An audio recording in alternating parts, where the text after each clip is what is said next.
السلام علیکم six class, کیسے ہیں آپ لوگ؟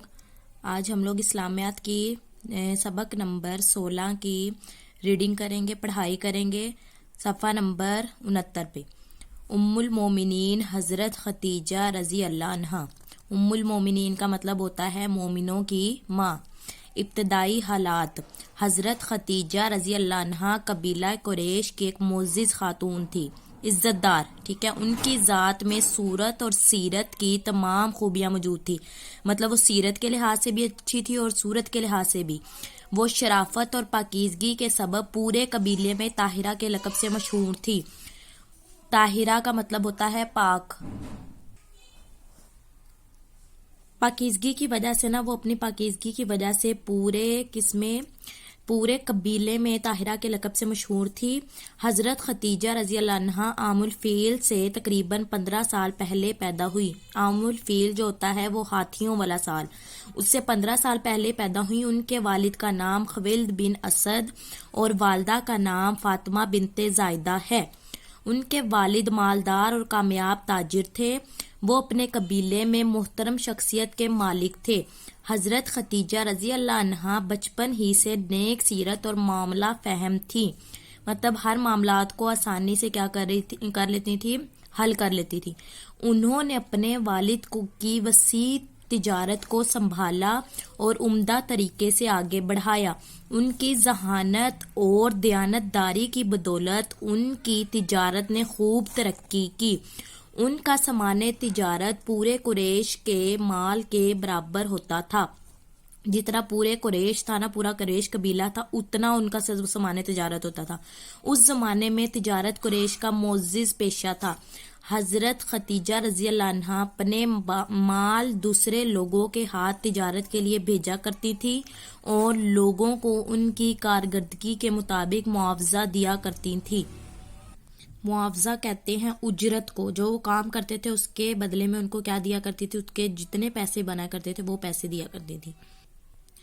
اس زمانے میں حضور صلی اللہ علیہ وسلم کی صداقت اور دیانت کا چرچا پورے مکہ مکرمہ میں پھیلا ہوا تھا۔ حضرت ختیجہ رضی اللہ عنہا نے آپ صلی اللہ علیہ وسلم سے درخواست کی کہ آپ صلی اللہ علیہ وسلم ان کا سامان تجارت ملک شام لے جائیں۔ اب حضرت ختیجہ نے رسول پاک صلی اللہ علیہ وسلم کو کہا تھا کہ وہ ان کا سامان تجارت جو ہے تجارت کا سامان ملک شام لے جائیں۔ رسول اللہ صلی اللہ علیہ وسلم کو انہوں نے دگنا معاوضے کی پیشکش کی کہ وہ ڈبل دیں گی۔ آپ صلی اللہ علیہ وسلم نے رضامندی ظاہر فرما دی اور ان کا مال ملک شام لے گئے۔ حضرت ختیجہ رضی اللہ عنہا نے آپ صلی اللہ علیہ وسلم کی خدمت کے لیے اپنا ایک غلام جس کا نام میسرہ تھا ہمراہ کر دیا۔ میسرہ نے سفر کے دوران آپ صلی اللہ علیہ وسلم کے حسن اخلاق اور تجارت کے معاملات کو دیکھا۔ وہ آپ صلی اللہ علیہ وسلم کی صداقت، سچائی اور دیانت سے بہت متاثر ہوا اور سامان کی خرید و فروخت کا پورا حال حضرت ختیجہ رضی اللہ عنہا کو بتایا۔ اس سفر سے ان کو اتنا منافع حاصل ہوا جو اس سے پہلے کبھی حاصل نہیں ہوا تھا۔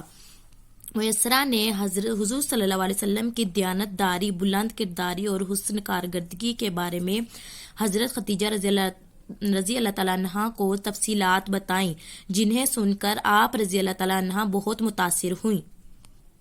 حضرت ختیجہ رضی اللہ تعالیٰ عنہا کا رسول اللہ صلی اللہ علیہ وسلم سے نکاح۔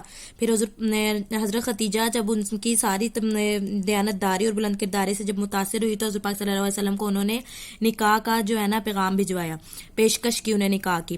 حضرت ختیجہ رضی اللہ تعالیٰ عنہا نے اپنی سہیلی نفیسہ کے ذریعے شادی کا پیغام حضور اکرم صلی اللہ علیہ وسلم کو بھجوایا، جسے حضور اکرم صلی اللہ علیہ وسلم نے اپنے چچا حضرت ابو طالب کے مشورے سے قبول فرما لیا۔ حضور پاک صلی اللہ علیہ وسلم کے چچا کا نام کیا تھا؟ حضرت ابو طالب۔ اس وقت آپ صلی اللہ علیہ وسلم کی عمر مبارک 25 برس تھی، جبکہ حضرت ختیجہ رضی اللہ تعالیٰ عنہا کی عمر 40 سال تھی۔ حضور پاک صلی اللہ علیہ وسلم کی عمر کتنی تھی اس ٹائم؟ 25 برس، اور حضرت ختیجہ کی کتنی تھی؟ 40 سال۔ حضرت ابو طالب نے آپ صلی اللہ علیہ وسلم کا نکاح پڑھایا، ان کے چچا نے ان کا نکاح پڑھایا۔ جب رسول اللہ صلی اللہ علیہ وسلم کی عمر مبارک 40 سال ہوئی تو آپ صلی اللہ علیہ وسلم پر اللہ تعالیٰ کی طرف سے غار حرا میں نزول وحی کا آغاز ہوا۔ آپ صلی اللہ علیہ وسلم نے حضرت ختیجہ رضی اللہ تعالیٰ عنہ کو تمام تفصیلات سے آگاہ فرمایا۔